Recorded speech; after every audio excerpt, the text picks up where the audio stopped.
이번 시간에도 삼국유사의 골자라고 할 향가에 대해서 이야기를 이어가면서 지난 시간까지 우리는 삼국유사 속에 14곡으로 일반적으로 알려진 내용에 대해서 수박 겉핥기식으로 바쁘게 건성건성 넘기면서 내용을 알아봤습니다. 그러면서 향가 제작법으로 시대의 배경과 향가가 실려 있는 삼국유사 속의 본문 설화와 관련 지으면서 연계하여 풀이해 보니까 매우 차이가 많이 난다는 것을 여러분들에게 알려드렸습니다. 그러면 이번 시간에는 삼국유사 속에 과연 14수밖에 없을까? 가상의 도구인 향가 제작법으로 삼국유사의 내용 속에 그저 이제까지 학자들이 해석이 애매한 한시, 이상한 한시인데 한시의 규격에는 안 맞고 뭔가 있는 내용들이 제법 나오는데 그것들을 향가 제작법이라는 가상의 도구 틀 속에 넣어 보니까 이거는 향가가 맞네라는 이야기입니다. 그렇게 찾아 분석해 본 내용이 8개 정도가 있더라. 여기에 나오는 제목을 붙인 것은 임의로 붙인 제목이지 이게 완벽한 제목은 아닙니다. 삼국유사 속에서도 이것을 제목으로 제시한 문장은 아닙니다. 다만 편의상 여러분들에게 소개하기 위해서 첫 번째 발견한 게 기이 제1편, 기이는 2편으로 되어 있습니다. 1편과 2편이 되는데 기이 제1편, 즉 신라 통일 이전의 시대에 대한 내용입니다. 거기에 기이 1편에 도화녀와 비형랑이라는 조에 나오는 비형랑가가 있습니다. 그 다음에 둘째 기이 제2편에 수로부인조에 해가라는 부분이 나옵니다. 이름은 이렇게 해가라고 했습니다만은 여러 사람들이 모여서 바닷가에 모여서 노래 부르는 겁니다. 그 다음에 세 번째 지리가라고 이름 붙였는데요. 처용랑과 망해사라는 조에 나오는 내용입니다. 다음 네 번째 판리가라고 이름을 붙였습니다. 진성여왕과 거타지 때에 거타지라는 유명한 스님이 판리라는 이름으로 나오는 이상한 주문을 부르는 시가 있습니다. 그 시를 판리가라고 일반적으로 그냥 이름 한번 붙여봤습니다. 그 다음에 후백제의 견훤이라는 조에 완산아이라 또는 완산동요라는 식의 이름으로 견훤을 비꼬고 견주어 야유하면서 부르는 노래 정도로 알고 있는 완산동요 시 비슷한 게 하나 있습니다. 다음 구지가라고 해요. 가락국기에 우리가 흔히 많이 알고 있습니다. 거부가 머리를 놓아라. 그렇지 않으면은 머리를 놓지 않으면은 구워 먹으리라는 식으로 알고 있는 이 구지가는 거북구자로 읽는 것이 옳지 않다. 균지가로 읽어야만 옳을 것이다. 균은 갈라질 균입니다.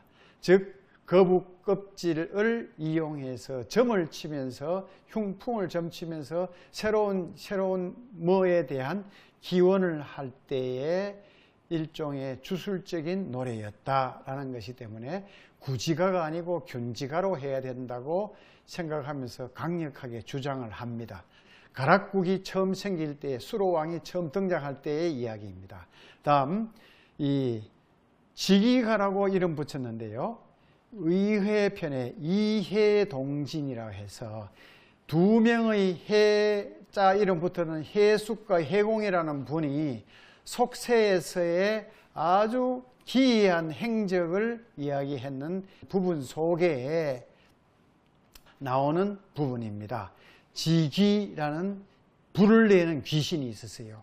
그 다음에 이 8번째 몰가부가 흔히 이 요석공주와 원효대사의 스토리와 얽혀 있으면서 요석공주를 차지하기 위해서 원효대사가 일부러 넘어져 가지고 나에게 이 노래를 부르면서 자루 없는 도끼를 누가 줄 것인가 라고 했다고 하는 노래입니다.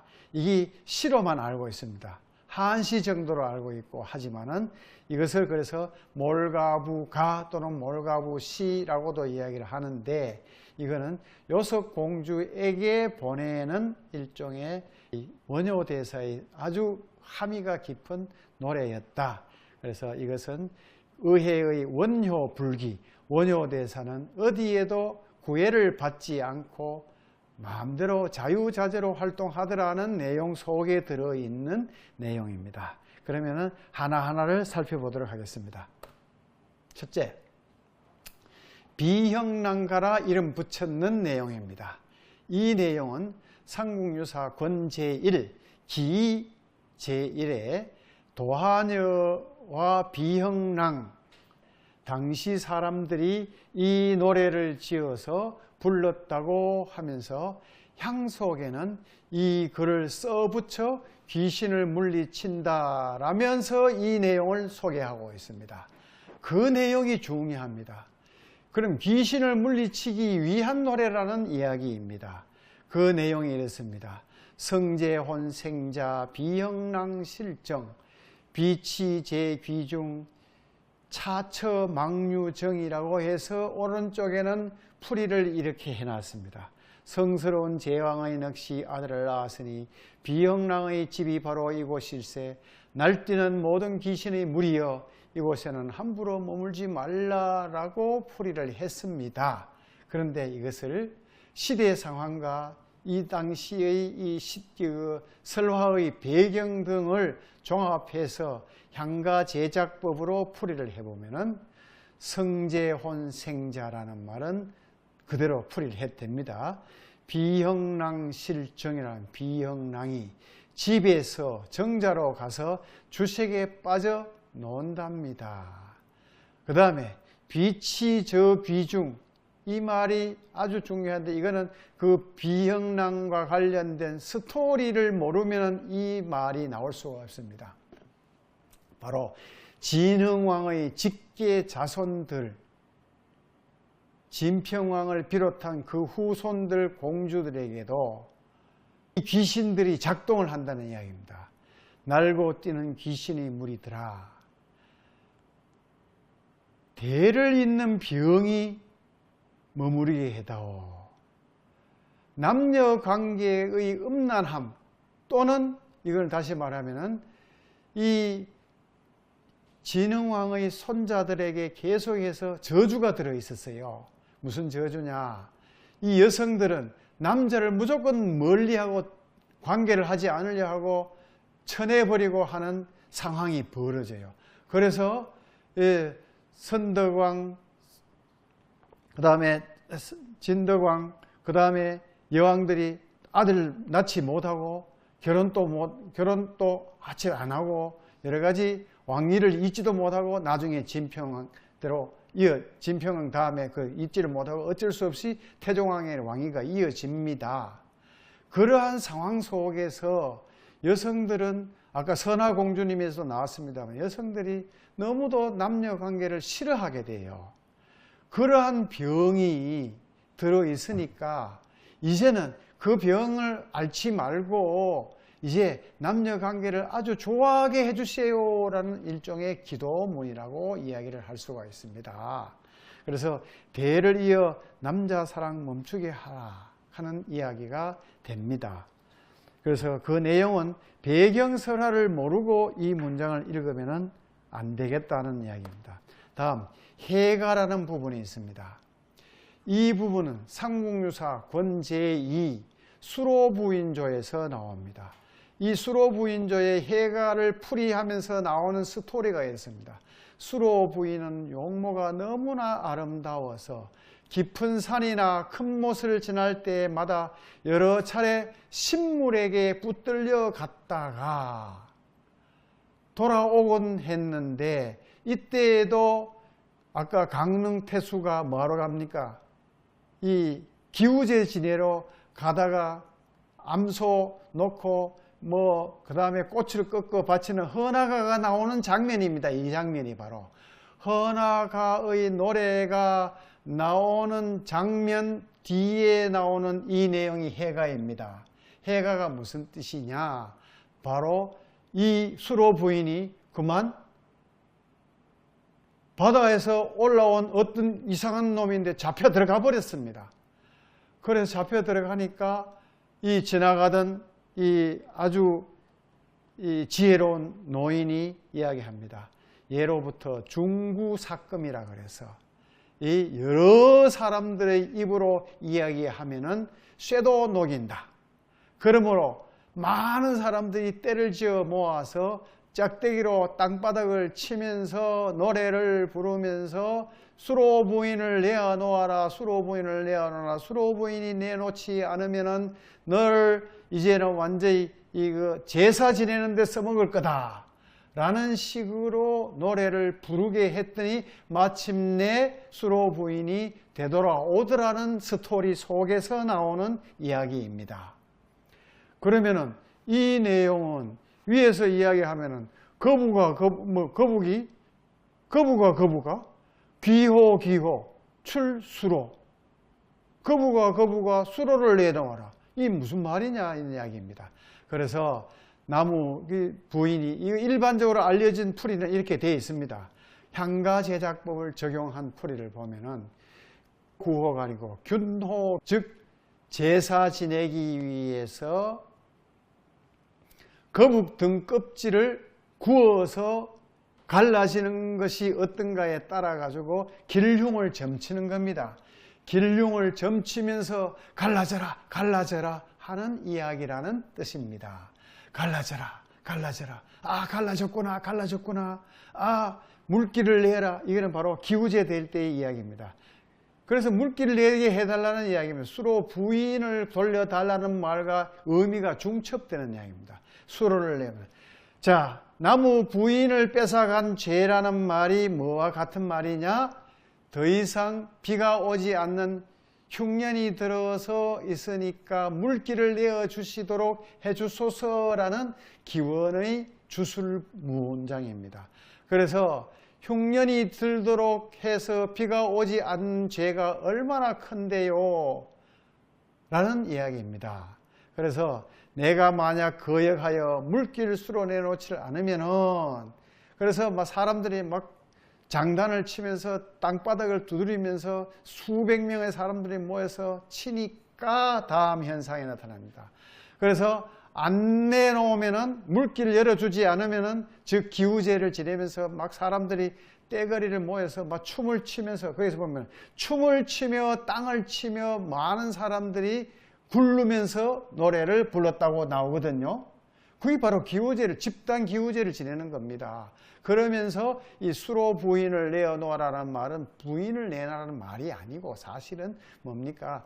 물기를 열도록 해주세요라는 기우제라는 이야기입니다. 그래서 만약에 안 내주면 천지신명인데 예? 우리가 제사를 지내기는 지내는데 제대로 되는 제사만 안 지내고 그냥 막 그 연기만 마시도록 해드리겠습니다라는 의미로 읽어야 한다. 그래서 인디언 기우제를 연상하면은 이 해가가 이해되리라고 생각됩니다. 다음 보겠습니다. 간단하게 넘어가겠습니다. 지리가라고 이름 붙였는 부분이 있습니다. 이 부분은 기이 제2의 처용랑과 망해사라는 부분에 나오는 배경설화를 알고 이 내용을 읽어야 풀이가 제대로 이루어진다는 이야기입니다. 헌강왕입니다. 헌강왕이 포석정에 갔을 때 우리는 포석정이라고 하면은 그저 옛날 설화 속에 나오는 그 경혜왕이 가서 견훤에게 잡혀가지고 죽고 거기서 향은무도하게 술판을 벌려가지고 포석정에서 잔을 띄워놓고 놀이를 했다라고만 알고 있습니다. 포석정은 사실 원래 이름은 포석사입니다. 제사 지내는 사당입니다. 그리고 포석정에 경혜왕에 가서 술을 마시고 놀았다고 하는데 전혀 아닙니다. 그 내용을 제대로 풀이를 하지 않았기 때문에 그렇습니다.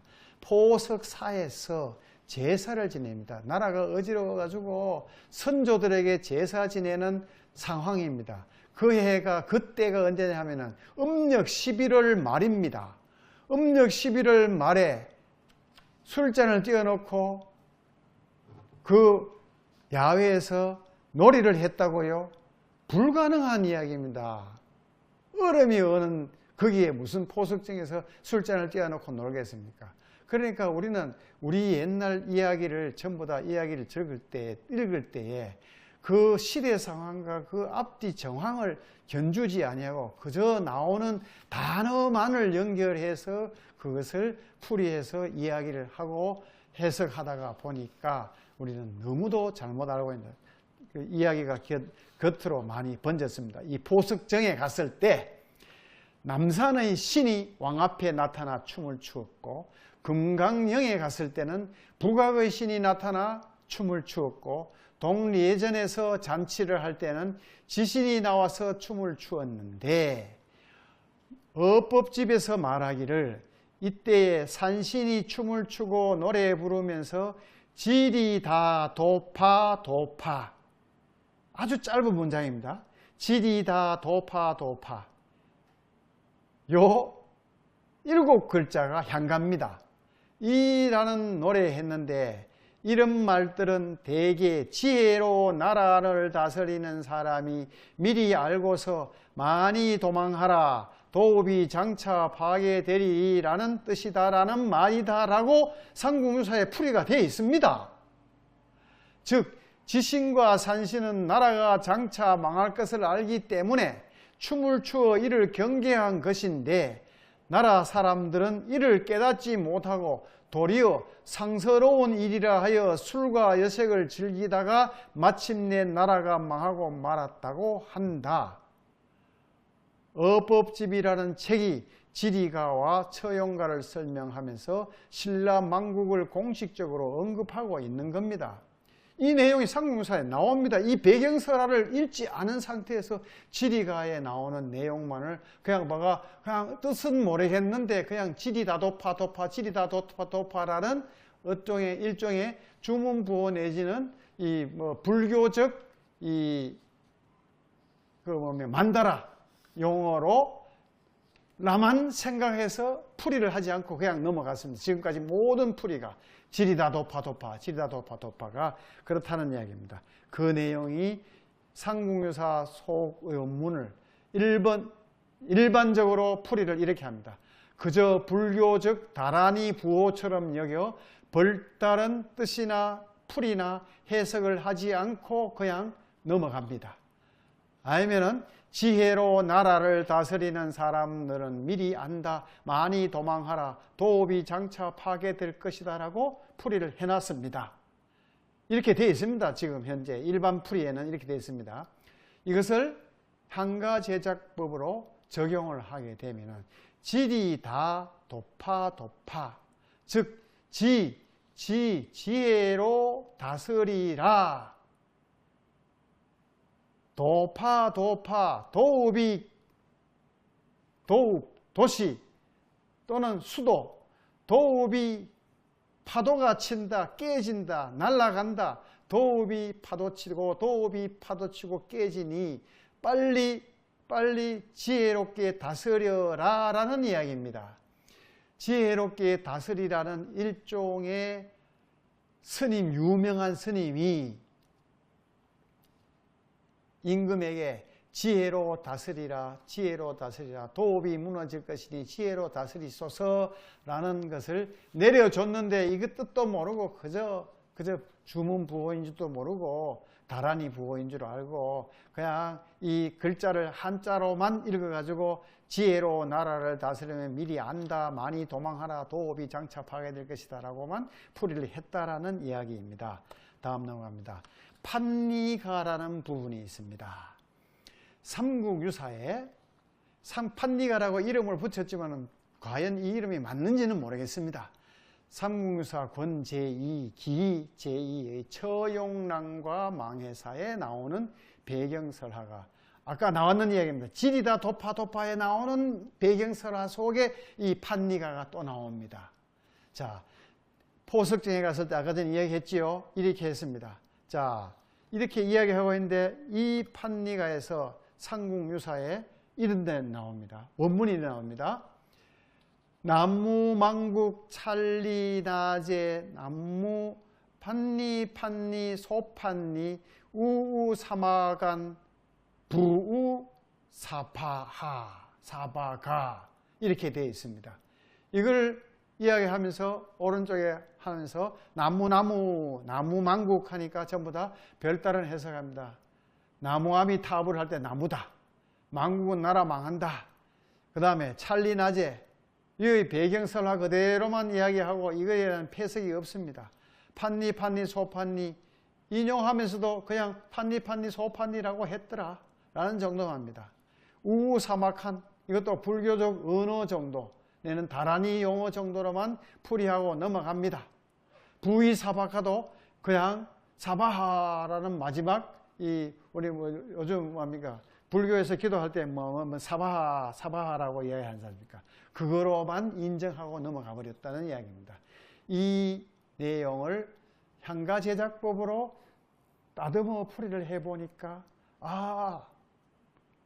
남무망국 남무 임금을 남이라고 불러요. 임금은 항상 남쪽으로 얼굴을 변한다고 해서 임금을 다른 호칭으로 남면이라고 이야기해요. 임금이 사라지리라. 왕이 없어지리라. 곧 왕이 죽는데 이 말입니다. 자, 망해가는 나라 망국 찰리나 절의 여성이 되리 어찌하리요. 이 바로 나중에 진성유학이 나중에 여성이 됩니다. 진성유학이 나중에 여성이 돼요. 절의 여성이 되리 어찌하리요. 제판리 황제 임금님은 판리 여왕은 떨려나 여성이 되리 열려나 여성이 되리. 뗄나무하리 소판리 떨려나 여성이 되리. 여성이 돼가지고 나중에는 이 비참한 생활을 하게 됩니다라는 이야기입니다. 실제로 진성유학이 나중에 그래 되거든요. 그것을 지금 예고하고 있는 겁니다. 그래서 세계의 언덕에 왕이 들어서고 도적들은 오리떼같이 모여드는구나. 사바하 단어 뜻을 그대로 사파하 그대를 꾸짖어야 하리. 사파가 이 말을 그냥 불교적 언어로서 마지막 기도 문장에 나무아미타불 사바하 남부사바하라는 식으로만 인식해 버렸기 때문에 풀이가 위에처럼 일반적으로 되어 버렸다는 이야기입니다. 다음 넘어갑니다. 완산동요라는 부분이 나옵니다. 이 부분 삼국유사의 기2편의 맨 마지막, 참고로 기를 여러분들에게 말씀드리면서 지난번에 삼국유사를 설명하면서 이야기했습니다. 기2편이 삼국유사의 전체 내용 중에서 거의 절반을 차지합니다. 절반을 차지하기 때문에 기의 전편은 신라가 통일하기 전까지의 주요 왕들의 신비롭고 아주 기이하고 성스럽고 거룩한 스토리를 주로 담아놨다라면 기 제2편은 통일 왕조가 성립하면서부터 신라가 망할 때까지의 기간 동안에 있었던 신비롭고 때로는 거룩하고 때로는 부처님의 가피력으로 때로는 말도 아닌 여러 가지 괴상한 하느님의 응징, 부처님의 가피력으로 새로운 나라를 만들게 하기도 때로는 부처님이 돌보지 않아서 나라가 망하고 엉망으로 되어가는 상황을 담아놨는 내용이 기2 제2편입니다. 기2 제2편의 거의 마지막에 가락국의 전체 내용을 적기 바로 직전에 나오는 게 후백제 부분이 나옵니다. 후백제의 견훤이 전라도 전주 완산에서 나라를 일으켜서 새로운 후백제를 만들게 되지요. 그 시절의 그 상황 속에서 나오는 이야기입니다. 그래서 견훤이 나중에는 자기 아들에게 의해서 잡혀 감금되어 가지고 금산사 절에 감금되어서 도망칠 수 없을 정도로 어려운 시절에 이 노래가 나오게 됩니다. 라는 걸 시대 배경을 알고 보자는 이야기입니다. 완산동요의 배경설화에 따르면 935년 3월 달에 후백제의 견훤의 아들 신검이가 아버지가 연로하여 궁국 정요에 어둡다는 이유로 아버지를 금산사에 가둔 다음에 자기 스스로가 왕을 침하며 파달 등 장사 30명에게 이 아버지를 지키도록 하였다. 다음에 4월 달에 견훤은 술을 빚어 군사들을 취하게 만든 다음 후고구려 왕건의 영토이던 나주로 탈출하였습니다. 왕건이 군사를 보내 견훤을 맞이하면서 견훤이 자기보다 10살이 많다고 하여 상보로 모셨습니다. 견훤은 936년에 6월 달에 수레를 타고 왕건을 찾아가 아들을 토벌할 군사를 내달라고 청하였다. 그래서 늙은이가 장파를 건너온 것은 이 견훤이라는 왕건의 왕의 위력을 빌어 도둑놈을 처단하려는 것일 뿐이요 라고 하는 얘기입니다. 군사를 내달라는 내용으로 보아서 완산동요는 이때 만들어진 작품인 것이다. 동요는 이렇게 되어 있습니다. 그때의 동요 내용이 이렇다는 이야기입니다. 기존의 풀이를 보겠습니다. 가련완사나 실부재련체세라고 적어놨습니다. 가엾은 완산하여 아비를 잃어 울고 있네라는 동요라고만 알고 있습니다. 그런데 향가제작법으로 풀이를 해보니까 가련완사나 가련하거나 완산의 아이 아자로만 알겠지만 아자를 자세히 한자 사전을 찾아가 보면은 늙은이 그냥 사람이라는 뜻도 나옵니다. 그 다음에 실부체련 쇠라고 해서 새가 아니고 쇠로 읽어야 됩니다. 앞에 새로 읽을 때는 운다고 읽었을지만은 밑에 새로 읽을 때면은 군사를 해달라는 얘기입니다. 자, 이렇게 같은 글자를 어떻게 풀이하는데 용어로 읽느냐에 따라서 달라진다는 이야기입니다. 자, 당시의 견훤은 후궁과 나이 어린 남녀 두 병의 시비, 고비녀, 나인, 능해남 등과 같이 함께 가르쳐 있었던 시기에 이 노래를 불렀더니 마침내 이 노래대로 왕건이 군사를 빌려주게 되더라라는 일종의 간청의 기원 부호입니다. 왕건이 그래서 아이들로 하여금 이 노래를 부르도록 만들어 가지고 마침내 자기도 도망을 갈 수가 있고 왕건이가 이거를 군사를 내어서 자기 아들을 처벌할 수 있게 했다는 이야기입니다. 다음 이거를 균지가라는 이름으로 불러야 하는데 아직도 우리 사회에서는 전부 거의 99.9%가 구지가로 부릅니다. 균지가 혹은 구지가는 상공유사 권제2 마지막에 가락국기에 실려 있습니다. 가락국의 전체 통기록에 실려 있습니다. 그 속에 수로 임금님이 등장할 무렵에 나오는 이야기입니다. 그래서 수로 임금님을 내어주십시오. 즉 아직까지 자기들은 새로운 지도자를 마음 못 맞이했으니까 지도자를 내어주십시오라는 노래입니다. 그래서 나오는 내용이 구하구하 수기현야 약불현야 번작이 끼야 이래가지고 지금 우리는 알고 있는 삼척동자도 아는 노래가 바로 거부가 머리를 내밀어라 만일 내미지 않으면 구워 먹겠다라는 식으로 풀이가 되어 있습니다.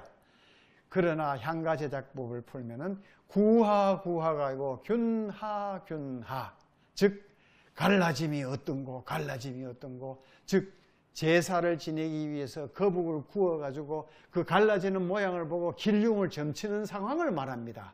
갈라짐이 어떤가 우두머리가 나타나게 해주소서. 우두머리가 나타나게 해주시면 만약에 나타나게 안 해주신다면은 우리는 제사 지내가지고 당신 하는 천지신명께 그냥 그 향만 태우게 하지 제대로 우리 대접 못 해줍니다. 이런 일종의 주문부호가 실려 있는 게 균하 해서 균지봉에서 있었다 해서 균지, 제사 지내기 위해서 거북 등을 태워서 제사를 지내는 그 봉우리에서 지내는 노래. 그래서 여기도 분명히 나옵니다.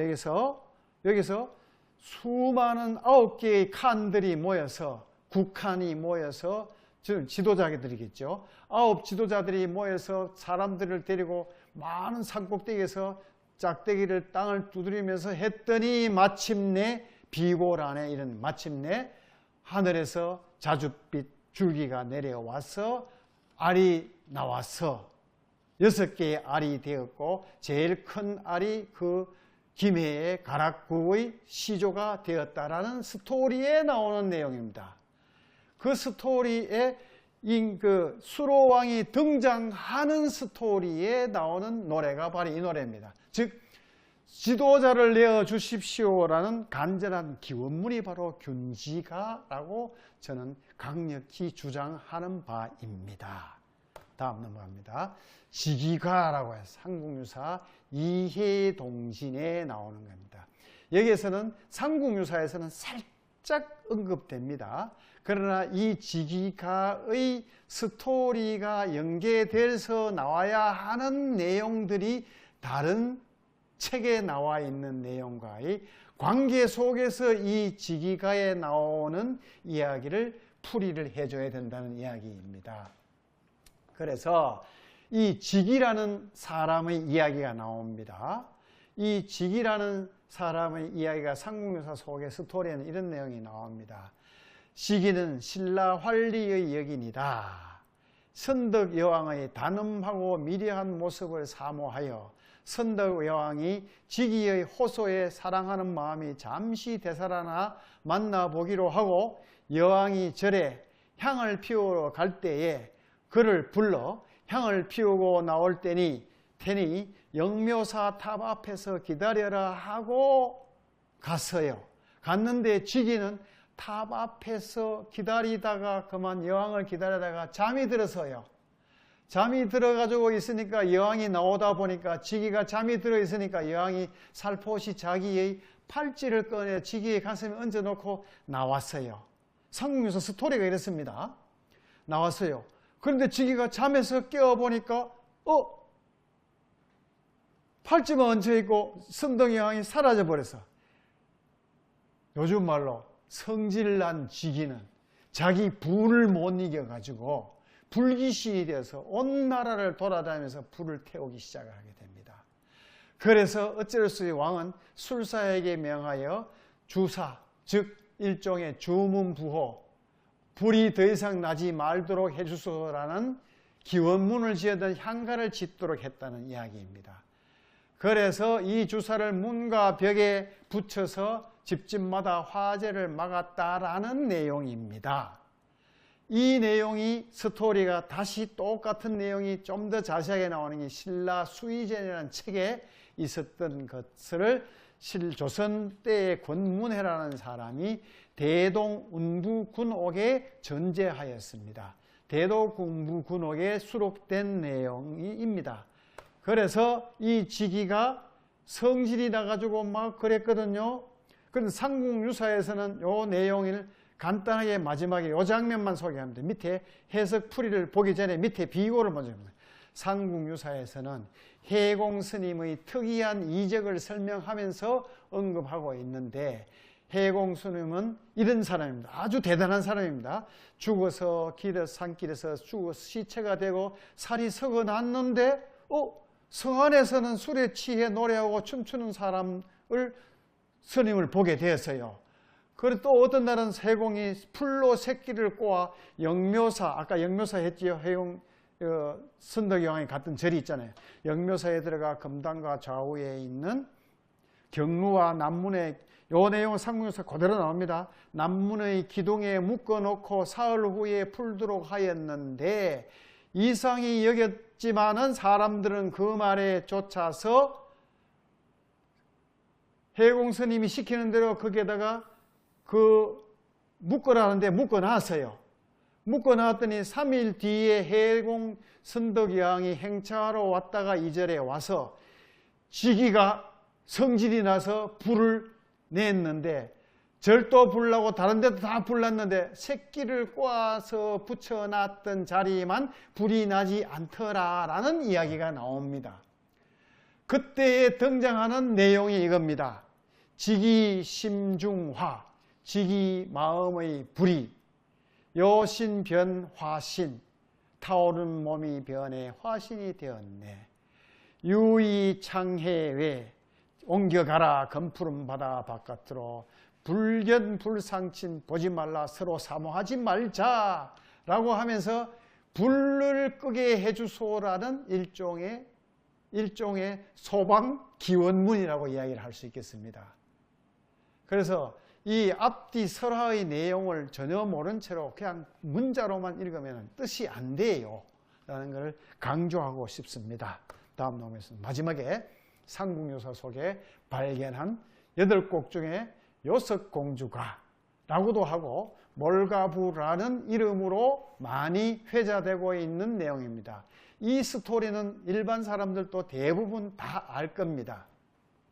삼국유사 제4 의해 원효 불기, 즉 원효는 하지 않는다, 구속받는다, 얽매이지 않는다, 원효는 얽매이지 않는 사람이다라는 삼국유사의 조문이 있습니다. 그 조에 수록되어 있습니다. 지금까지 이 내용을 한역의 시로 알려져 왔습니다. 그러나 정체를 보니까 향가가 맞더라.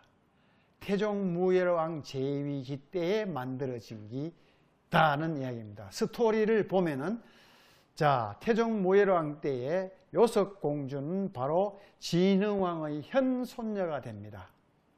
현손녀로서 앞 회차에서 살펴본 우리 비형양가를 살펴봤을 것입니다. 비형양가의 저주가 이 4대나 계속 이어져 오고 있는 상황 속에서 이 스토리가 나오는 겁니다. 비형양가의 저주는 선덕여왕, 진덕여왕, 선화공주에 이어 이제 요석공주에까지 뻗어지고 있습니다. 그래서 공주가 돌같이 싸늘한 여인이 되어서 요석궁에서 과부가 되어 살고 있었어요. 그 과부가 되어 있었던 요석공주가 있었는데, 이 과부를 신라에서는 그 시대는 아마 자루 없는 도끼라고 불렀는 모양입니다. 그래서 누가 자루 없는 과부가 되었으니 이제는 더 이상 시집가지 않겠다는 수절 과부이니까 이 수절 과부에게 내가 자루를 만들어 줄게 라는 일종의 자기 나름대로의 이 뭡니까, 주술적인 염문을 달았던 부호를 담았는 향가를 지어서 아이들로 하여금 읽게 만드는, 아이들로 하여금 그 노래를 부르게 만든다는 이야기입니다. 이게 그 노래 이야기가. 그래서 물에 빠뜨린 자루 없는 도끼, 즉 자기가 물에 빠진 사람이 된다는 이야기입니다. 실제로 이 요석궁에 건너가기 위해서 이 원효 스님이 삼국유사 스토리에 나옵니다. 실제로 월천을 건너면서 그 다리에 징검다리를 잘못 밟아서 일부러 물에 빠져서 이 빠진 옷을 말리기 위해서 태종무열왕이 눈을 찡그려서 부활을 시켜서 이 스님을, 원효 스님을 요석공주 방에 모셔드려라, 옷을 말리게 시켜라 라고 했습니다.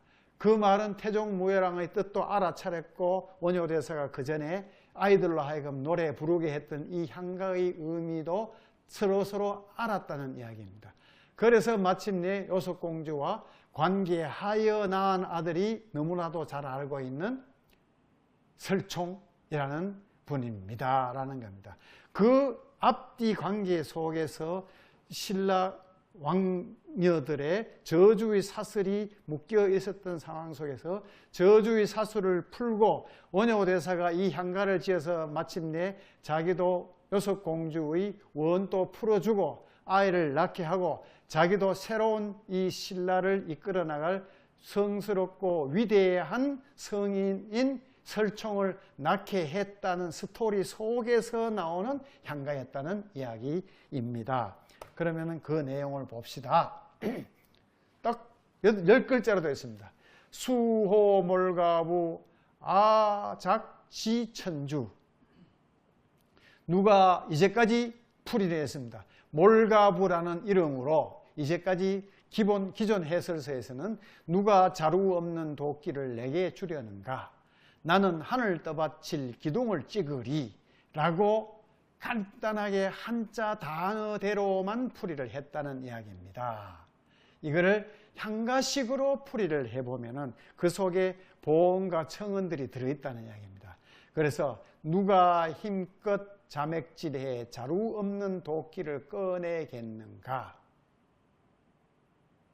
1년 받쳐 도끼날로 가지를 잘라 하늘 받칠 기둥거리 기르게 하리 라는 기원문 내지는 하늘에 대한 기도문을 향가라는 노래로 만들어서 아이들에게 이르도록 합니다. 길거리에서 아이들이 이 노래를 뭣도 모르면서 다 따라 부른다 이 말입니다. 따라 부르게 했더니 마침내 그런 사건이 생깁니다. 스님은 공주는 과부로 있고 스님은 일부러 미친 척하고 다리를 건너가면서 물에 빠지고 물에 빠지니까 태종 임금님은 다시 원효를 공주 방에 보내고 공주 방에서 일이 벌어지고 나중에 설총이 나오고 그 스토리 속에서 나오는 이 기원문이라는 이야기가 되겠습니다. 그래서 원효대사는 어느 날 상례를 벗어난 행동을 하며 거리에서 위 노래를 부릅니다. 사람들은 아무도 그 뜻을 알지 못하지만은 태종은 이 노래를 듣고 말합니다. 이 대사가 필경 귀부인을 얻어서 귀한 아들을 낳고자 하는구나. 나라에 큰 현인이 있으면 이보다 더 좋은 일이 없을 것이다. 이때 요석궁에 공주가 과부로 있었는데 그 다음 스토리가 이어집니다. 라는 이야기입니다. 그래서 지금까지 이런 내용으로 8개의 자락으로 이제까지 향가가 아닌 것이고 그냥 뭣도 모르고 뭐 10자짜리, 8개짜리, 7자짜리, 20자짜리의 한시 정도로 여겨서 느껴왔던, 알아왔던 이 내용들은 한시가 아니고 사실은 향가였다라는 것을 시대 상황과 시대 배경 속에서 나오는 여러 가지 정황들과 또 거기에 등장하는 고유 명사들과 접합해서 향가 제작법의 이 틀거리 속에서 이것을 대입해 보니까 분명히 향가가 확연히 맞더라라는 사실을 여러분들에게 저는 알려드리려고 이러한 시간을 마련했습니다. 끝까지 경청해 주셔서 감사합니다.